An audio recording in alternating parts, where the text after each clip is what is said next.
कल रात को देर रात में केंद्र सरकार एक अध्यादेश लेकर आई, एक ऑर्डिनेंस लेकर आई। केंद्र सरकार लोकतंत्र की हत्या करने के लिए, संविधान की हत्या करने के लिए ये अध्यादेश लेकर आई है। क्या कहता है ये अध्यादेश? ये अध्यादेश कहता है कि जो ताकत दिल्ली की चुनी हुई सरकार को सुप्रीम कोर्ट की कॉन्स्टिट्यूशन बेंच ने, उच्चतम न्यायालय के संवैधानिक पीठ ने दिल्ली की चुनी हुई सरकार को दी, ये उस ताकत को गैर संवैधानिक तरीके से छीनने का प्रयास है। ये केंद्र सरकार का पहला ऐसा प्रयास नहीं है। 2015 में जब दिल्ली की जनता ने भारी बहुमत से अरविंद केजरीवाल को आम आदमी पार्टी की सरकार को जिताकर भेजा, 70 में से 67 सीट जिताकर भेजा, तो मोदी जी की सरकार ने, भारतीय जनता पार्टी की सरकार ने 3 महीने के अंदर अंदर एक गैर कानूनी नोटिफिकेशन इशू करके अरविंद केजरीवाल की सरकार की ताकत छीनने की कोशिश करी।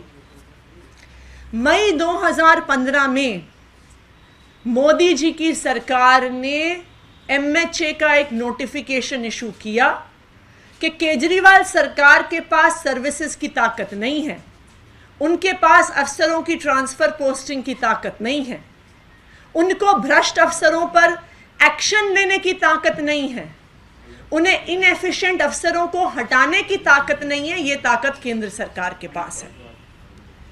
8 साल की कानूनी लड़ाई के बाद जो हाई कोर्ट, सुप्रीम कोर्ट के 2 संवैधानिक पीठों के आदेश के बाद 11 मई को सुप्रीम कोर्ट की कॉन्स्टिट्यूशन बेंच ने कहा कि केंद्र की सरकार का आदेश गलत था।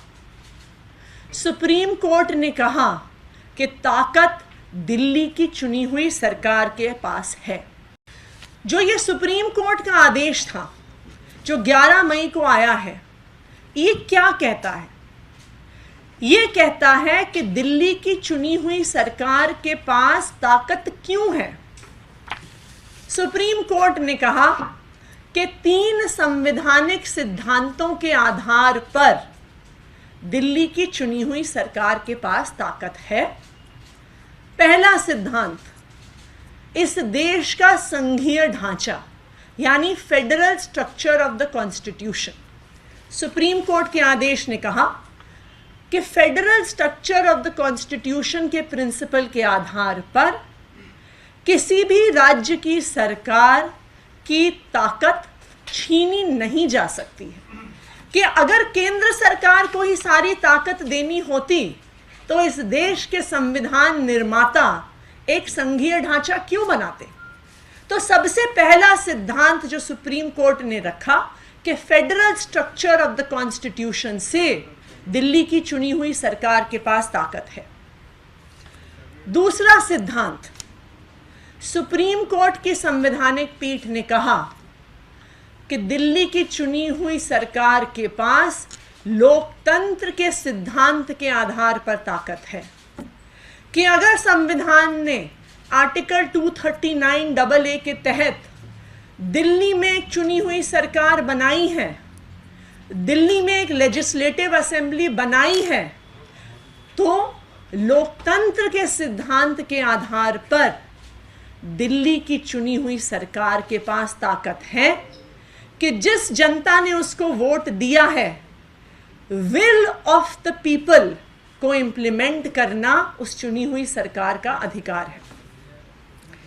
तीसरा संवैधानिक सिद्धांत, सुप्रीम कोर्ट ने कहा कि अफसरों की चुनी हुई सरकार के प्रति जवाबदेही, ये भी एक संवैधानिक सिद्धांत है और इसलिए जरूरी है कि दिल्ली की चुनी हुई सरकार के प्रति अफसरों की जवाबदेही हो, वरना चुनी हुई सरकार विल ऑफ द पीपल यानी जनता की इच्छा, जनता की राय को इम्प्लीमेंट नहीं कर सकती है।